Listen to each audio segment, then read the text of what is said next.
আমি ময়ূক রঞ্জন ঘোষ এবং আজ আমার সঙ্গে যিনি রয়েছেন ওনাকে আপনারা মোটামুটি প্রতিদিন দেখেন, টেলিভিশনে দেখেন, মাঠে ময়দানে দেখেন বা নির্দিষ্টভাবে কোনো রাজনৈতিক কর্মসূচিতে দেখেন, কিন্তু আজকে এই টেবিলে ওনার নিজেরও গ্রিলিং হবে এবং গ্রিলিং শব্দটা জগন্নাথদা খুব ভালো করে জানে। জগন্নাথ চট্টোপাধ্যায় এই মুহূর্তে রয়েছেন প্রাক্তন সাংবাদিক, পলিটিক্যাল বিট রিপোর্টার এবং তার পাশাপাশি এখন বর্তমানে সহ সভাপতি বিজেপি। তো তুমি এই সাংবাদিক থেকে আমি শুনেছিলাম যে তুমি মানে এটা নিয়ে চর্চাও হয়েছিল যে তুমি প্রথমে যে রিপোর্টিংটা সেই রিপোর্টিংটা চালিয়ে যাচ্ছিলে ফেজ 1 ফেজ 2 এর ভোট অবধি, তারপরে তোমার নাম বেরোয় ফেজ 3-তে, তারপরে তুমি রিজাইন করে তারপরে ভোটে দাঁড়াও। না তো 29শে এপ্রিল শেষ ফেজের ভোট, 8th ফেজের ভোট হয়েছিল 2021-এ বীরভূমে 29শে এপ্রিল। 2রা মে ছিল কাউন্টিং। আমি রেজিগনেশন দিই 18ই মার্চ। তো তৎকালীন মুখ্যমন্ত্রীর পা ভাঙে তার দিন সাতেক আগে। সেই খবরটাও করেছিলে? সেটাও তো কভারই করেছি। তো তারপরেতে চলে আসে রাজনীতিতে, তারপরে চলছে লড়াই। 8টা ফেজে আমার হঠাৎ মাথায় এলো তুমি বলতে বলতে, 21 সালে 8টা ফেজে, মানে এই 8টা ফেজে ইলেকশন করে ভালো হবে বাঙালির, বাংলার ভালো হবে, এটা একটা সময় ছিল। এখন আমি আবার শুনছি তোমাদের মুখে, তুমি বলনি যদিও স্পষ্টভাবে, যে একটা ফেজে করলে ভালো হবে বাঙালির। বাঙালির আর কিতে ভালো হবে যার ফলে মমতা বন্দ্যোপাধ্যায় এই সরকারটা চলে যাবে?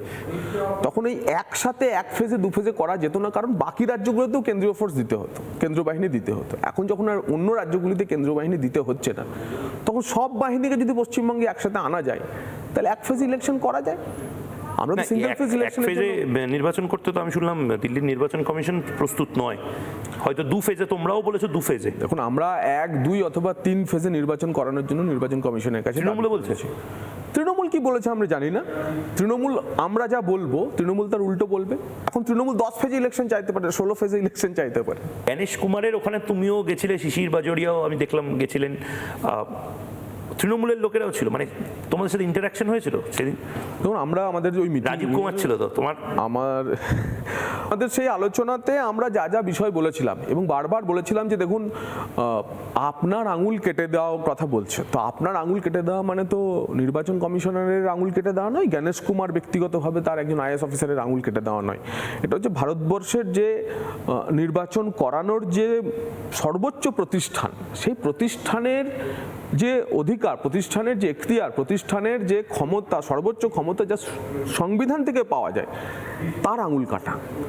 তো সমস্ত কিছু শোনার পরেতে গণেশ কুমারজি আমাদের একটি কথাই বললেন এবং যা আমার খুবই ভালো লেগেছিল, আমাদের সবারই ভালো লেগেছিল। উনি আমাদের দেখালেন এই আঙুলটি, বললেন দেখুন এটাই হচ্ছে আমাদের ভোটের সিম্বল, হচ্ছে আমাদের ভোটের সিম্বল এবং এইখানেই কালি লাগে। তাই এই যে আঙুল নির্বাচন কমিশনের ভোটের ম্যাসকট বলতে পারেন বা মডেল বলতে পারেন, এই আঙুলের পেছনে 140 কোটি ভারতবাসীর ক্ষমতা আছে। তাই এই আঙুলকে কাটা যায় না।